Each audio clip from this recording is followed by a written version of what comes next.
नमस्कार, आप देख रहे हैं द पब्लिक वर्ल्ड। मैं सुभाष चौधरी हूं। आज की खास खबर लेकर हाजिर हूं।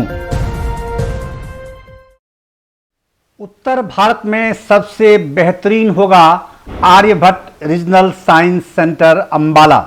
जी हां, हरियाणा के गृह मंत्री अनिल विज का यह दावा है। उन्होंने कहा है कि फ्लाइट सिमुलेटर में बैठकर लोग यहां ले सकेंगे हवाई यात्रा का आनंद।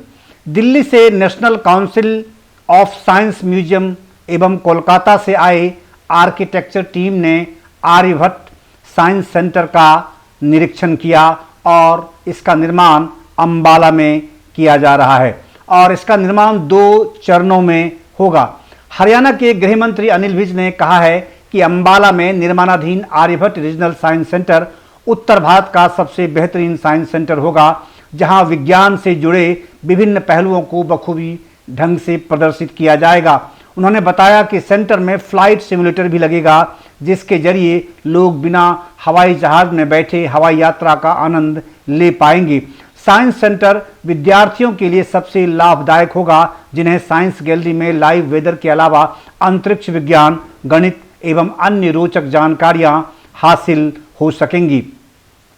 सोमवार को दिल्ली से national council of science museum के डायरेक्टर डी रामाश्यामा, कोलकाता से आर्किटेक्चर पार्था दास के अलावा साइंस एंड टेक्नोलॉजी विभाग हरियाणा से साइंटिफिक इंजीनियर विशाल गुलिया, पीडब्ल्यूडी के एक्शन रितेश अग्रवाल व अन्य अधिकारियों की टीम ने मौके पर निरीक्षण किया और अंबाला स्थित इस साइंस सेंटर का निरीक्षण के उपरांत अधिकारियों ने गृह मंत्री अनिल विज से भी मुलाकात की और उनसे इस निर्माणाधीन रीजनल साइंस सेंटर के बारे में विस्तार से चर्चा की। गृह मंत्री अनिल विज ने बताया कि जीटी रोड पर 5 एकड़ भूमि पर 36 करोड़ रुपए की लागत से आर्यभट्ट विज्ञान केंद्र का निर्माण किया जा रहा है। साइंस सेंटर अपनी तरह का सबसे बड़ा व यूनिक रीजनल साइंस सेंटर होगा। 3 मंजिला बनने वाले साइंस सेंटर में विद्यार्थियों को आधुनिक तरीके से रोचक व अन्य जानकारियां दी जाएंगी, जिससे उनकी विज्ञान में रुचि और बढ़ेगी और वो साइंस के रिसर्च की ओर कदम आगे बढ़ा सकेंगे। उनका साइंस का जो बेसिक है, पहलू है, फैक्टर्स है, वो उनका कंसेप्ट क्लियर हो पाएगा। बच्चों के अलावा अन्य वर्गों के लिए भी साइंस सेंटर में विभिन्न जानकारियां होंगी। यह ऐसा साइंस सेंटर होगा जिसमें लाइव वेदर को स्क्रीन पर प्रदर्शित किया जाएगा और वर्चुअल तरीके से भी अन्य जानकारियों को दर्शाया जा सकेगा। सेंटर का निर्माण कार्य जल्द पूरा हो, इसके लिए पूरे प्रयास किए जा रहे हैं।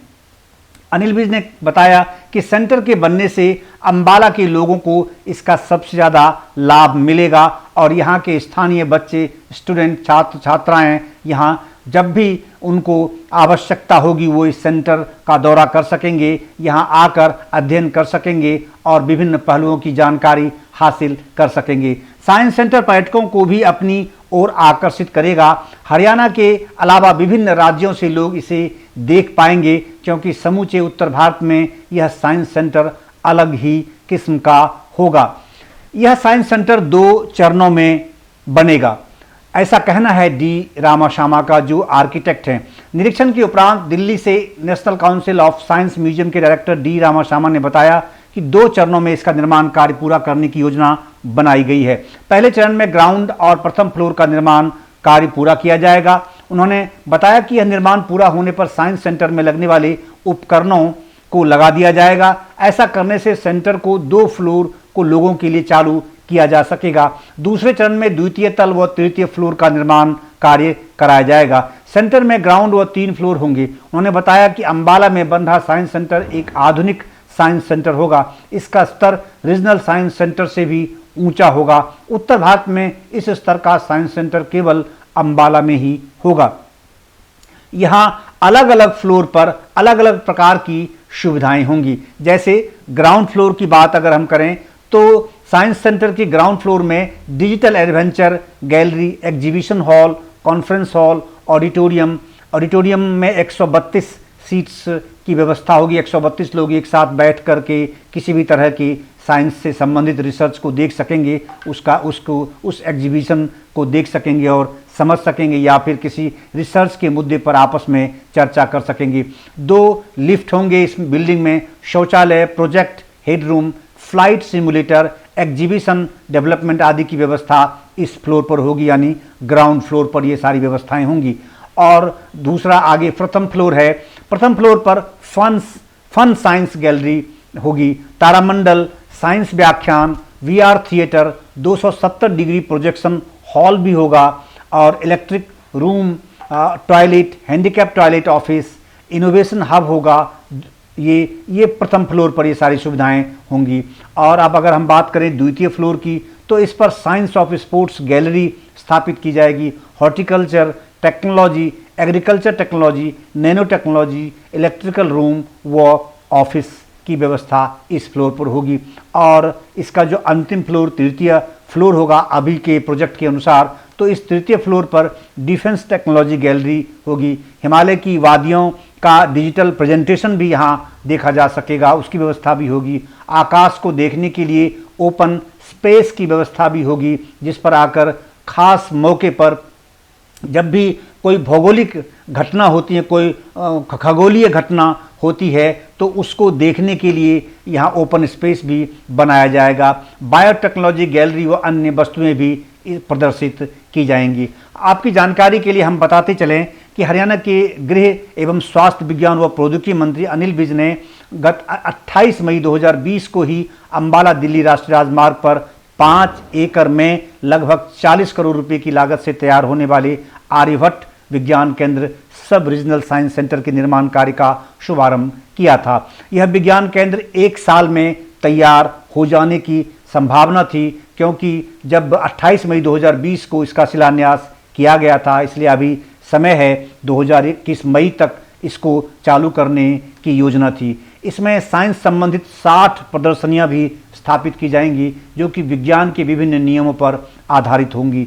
अनिल विज ने बताया है कि 40 करोड़ रुपए से तैयार होने वाला यह विज्ञान केंद्र 2 मंजिला होगा, इसको 4 मंजिला बनाने का प्रयास किया जाएगा, ऐसी उनकी सोच है। और इस संभावना पर भी अभी काम चल रहा है, और आगे इसको एक्सपेंड करने की संभावना भी इसके साथ जुड़ी रहेगी।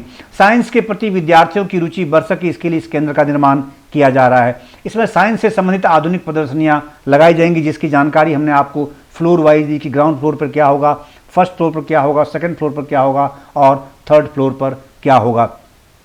इस भवन का निर्माण पूरा होने पर हरियाणा साइंस एंड टेक्नोलॉजी और national council of science museum Kolkata द्वारा संयुक्त रूप से यहाँ विज्ञान से जुड़ी वस्तुओं और उसके मॉडल लाए जाएंगे, प्रदर्शित किए जाएंगे। यहाँ स्थापित होने वाली डिजिटल एडवेंचर गैलरी में digital painting, balloon burst, augmented reality, colour sensing robot, human body system, interactive water hall, interactive sand table, hologram, smart electronics इत्यादि की सुविधाएं भी होंगी, जो साइंस के स्टूडेंट के लिए खास तौर से बहुत उपयोगी साबित होंगी और उनके लिए बहुत मददगार भी साबित हो सकती है। और जाहिर है, जैसा कि अनिल विज गृह मंत्री ने कहा है कि स्थानीय लोगों को अंबाला और अंबाला के आसपास के बच्चों को इससे काफ़ी फ़ायदा मिलेगा, क्योंकि वो फ्रिक्वेंटली जब चाहें तब स्थानीय बच्चे स्टूडेंट के तौर पर वो तात्कालिक वहाँ जा सकेंगे कार्य दिवस पर, और अपनी रुचि के अनुसार चीज़ों को वहाँ देख पाएंगे, समझ पाएंगे। इसी प्रकार प्रथम मंजिल पर फन साइंस गैलरी, जो मैंने आपको पहले ही बताया कि ये सारी जानकारी, जो ये सारी सुविधाएं प्रथम मंजिल पर होगी। ग्राउंड फ्लोर की जानकारी भी हमने आपको दी, और उस पर क्या हो, रिसेप्शन कार्यालय होगा, प्रदर्शनी हॉल होंगे, सम्मेलन हॉल होंगे, ऑडिटोरियम होंगे, ये जानकारी हमने आपको पहले ही दी। तो इस तरह से ये पूरी योजना है इस सब रीजनल साइंस सेंटर को डेवलप करने का, और निश्चित रूप से ये हरियाणा के अंबाला ही नहीं बल्कि हरियाणा के बच्चों के लिए भी बेहद खास होने वाला है। और इस प्रकार के जो रीजनल सेंटर्स हैं, 21 रीजनल एंड सब regional centre, science centres India में स्थापित किए जाने हैं। ये national council of science museum का प्रोजेक्ट है, और उनकी देखरेख में ही इसकी स्थापना अलग अलग राज्यों में, अलग अलग शहरों में की जा रही है। इनमें से अगर मैं कुछ की जानकारी आपको दे दूं कि regional science centre Dehradun Uttarakhand, ये सितंबर 2015 में इस पर काम शुरू हो चुका है। Regional science centre Kottayam Kerala, जून 2018 में इस पर काम शुरू हो चुका है। Regional science centre Mysore Karnataka, जून 2018 में इस पर काम शुरू हो चुका है। सब रीजनल साइंस सेंटर बारगर ओडिशा में नवंबर 2016 में शुरू हो चुका है। ये जो डेट्स मैं आपको बता रहा हूँ, इससे आप अच्छी तरह समझ पाएंगे कि वास्तव में ये जो साइंस सेंटर्स हैं और रीजनल साइंस सेंटर्स हैं या सब रीजनल साइंस सेंटर्स हैं, इसकी स्थापना की दृष्टि से या इसको हर आम स्टूडेंट के लिए आसानी से उपलब्ध कराने की दृष्टि से पूरे देश में इसका जाल बिछाने के लिए ये वर्तमान नरेंद्र मोदी सरकार की ही योजना है, जिन्होंने 2014 में आने के बाद इस प्रकार की योजना को और विस्तार देने की बात उन्होंने की और ये प्रोजेक्ट शुरू किया। बेहद महत्वाकांक्षी प्रोजेक्ट है, खास करके साइंस की ओर बच्चों को आगे बढ़ाने के लिए, साइंस रिसर्च की ओर बच्चों को आगे बढ़ाने के लिए ये बहुत ज़रूरी है। और अगर आप देखेंगे तो अब तक अगर आप साइंस रिसर्च सेंटर्स की बात अगर मैं आप करूं तो ज़्यादातर इस तरह के जो इम्पॉर्टेंट और हाई लेवल के सेंटर्स हैं वो साउथ इंडिया में ही हैं और अब पूरे भारत में इसका जाल बिछाया जा रहा है। सब रीजनल साइंस सेंटर जैसे उदयपुर में अगर आप देखें, त्रिपुरा, ये नवंबर 2016 में शुरू किया। सब regional science centre Palampur Himachal Pradesh में भी फरवरी मार्च 2018 में शुरू किया गया। साइंस सिटी गुवाहाटी आसाम में भी शुरू करने की योजना है, ये लगभग वहाँ भी काम शुरू हो चुका है। इसी तरह सब रीजनल साइंस सेंटर श्रीनगर में, उसके बाद आंध्र प्रदेश में, राजस्थान में, आसाम में और आंध्र प्रदेश में है, अंडमान निकोबार आइसलैंड में भी सब रीजनल साइंस सेंटर स्थापित करने की बात है। मध्य प्रदेश में है, यूटी चंडीगढ़ की बात कर रहे हैं, वहाँ भी है, उत्तराखंड में, हरियाणा में। तो ये अम्बाला आपके सामने है, जिस पर काम शुरू हो चुका है, लगभग 1 वर्ष पूरे होने चले हैं। मई 2021 में संभव है कि इसका 1 फ्लोर या कम से कम 1 फ्लोर है, और उम्मीद ये जताई जा रही है कि 2 फ्लोर पे कम से कम ये काम शुरू हो जाएगा। तो और सब रीजनल साइंस सेंटर गया बिहार में, वहाँ भी काम शुरू हो चुका है।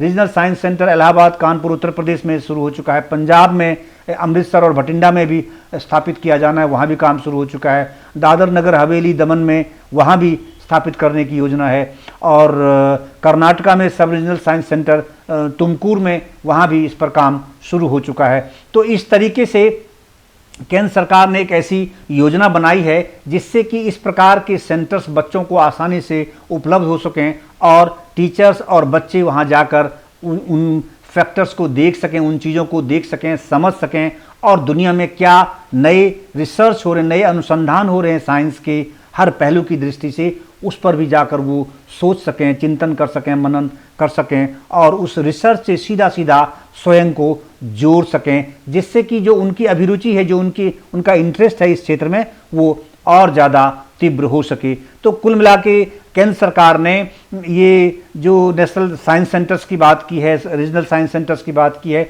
ये इनका 3 फेज में उन्होंने इसको पूरा करने का सोचा है कि 54 मंथ्स में जो साइंस सिटीज़ हैं उसको तैयार कर देंगे, उसके बाद 33 मंथ्स में जो रीजनल साइंस सेंटर्स हैं उसको तैयार कर देंगे और 27 मंथ्स में सब रीजनल साइंस सेंटर्स जहाँ जहाँ भी जिस भी स्टेट में और जिस शहर में स्थापित किए जाने हैं उसको ये पूरा कर देंगे और वहाँ ये काम शुरू हो जाएगा, यानी उसका उपयोग शुरू हो जाएगा। तो कुल मिलाकर ये बेहद अच्छी बात है, बहुत कंस्ट्रक्टिव ये स्टेप है और बेहद महत्वाकांक्षी ये स्टेप है नरेंद्र मोदी सरकार का, जिसमें हर प्रदेश में, छोटे शहरों में भी इस पर फोकस किया जा रहा है। बहरहाल इस आज की इस खास पेशकश में इतना ही। देखते रहिए द पब्लिक वर्ल्ड। हमारे चैनल द पब्लिक वर्ल्ड को सब्सक्राइब करना न भूलें, क्योंकि हम हमेशा आपके लिए बेहद उपयोगी वीडियो और इन्फॉर्मेशन लेकर आते हैं। आपका बहुत बहुत धन्यवाद, बहुत बहुत धन्यवाद।